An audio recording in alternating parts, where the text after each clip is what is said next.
It's increasingly clear that corporate America is now the left's ideological enforcer. It couldn't be clearer, and it's not just happening in Silicon Valley. Until this week, Dennis Finley was an editor at the Burlington Free Press in Vermont, but the Gannett media giant unceremoniously fired him this Tuesday after he tweeted questions about a Vermont proposal to create a third gender option for driver's licenses. Why'd they do that? Well, Dennis Finley joins us tonight to answer that question. Dennis, thanks for coming on. Thanks, Tucker. Thanks for having me. So the reason I want to talk to you is I was sincerely, I'm not just saying this rhetorically, a little bit confused by your firing, since you didn't attack transgendered people. You didn't even attack the idea of a third sex on the driver's licenses from the tweets that I saw, but you asked questions to somebody else on Twitter. I didn't understand how that was out of bounds. Well, I believe, Tucker, it was out of bounds because I didn't agree with it. I think it's as simple as that. There's a powerful contingent of speech police out there. This is an extremely liberal state, progressive state, and I kind of galvanized them unwittingly, and it went on and on all through the weekend, and they didn't want to stop until they had my head on a platter, and they finally got it on Monday evening. But you say Vermont is liberal, but there's nothing liberal about taking a man's livelihood away because you disagree with him. That's not liberal. That's something else. Well, you'd have to ask them, but I think they think it's a feather in their cap anytime they can get rid of somebody who disagrees with them. I think that's what's going on here. But you're a journalist and have been for a long time, and isn't a kind of key tenet of journalism that you get to say what you think is true? The truth is a defense.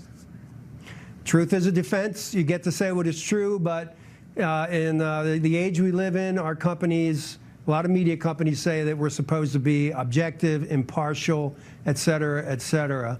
I want to ask questions. I want to raise questions and raise issues because I think there are a lot of things going on that we have to ask questions about. And putting a third gender on a driver's license is something that I thought we should ask a question about.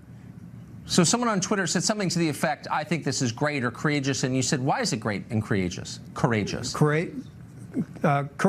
And I believe that if I had said, that is great and courageous, awesome, that's great, I don't think we'd be having this conversation here today, Tucker. So the question really isn't about objectivity. They're not asking you to be objective. They're asking you to toe a very specific line. Of course. They're asking me to toe the line. They're asking me to agree with them. And they're asking me to, they're holding my feet to the fire to make sure that the orthodoxy wins out. And this time, they held my feet to the fire until my company said that that's enough, you're fired. Do you see this as a trend? It's something that I've begun to notice where big companies have become the heavies for the cultural left. You think of big companies as conservative, but all of a sudden they're the ones who seem to be enforcing orthodoxy. Is that my imagination? No, I don't think it is. I think big companies, a lot of big media companies are more or less encouraging the left. I believe that they, I don't think that they're objective. I don't believe that they want debate.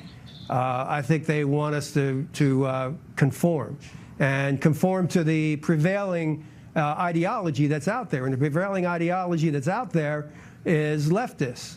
And when the leftists take you on, they're big in number, and people are afraid to say anything against them. So they often win. They won a little while ago here in Vermont when they shouted Charles Murray off the stage in Middlebury when he tried to give a speech.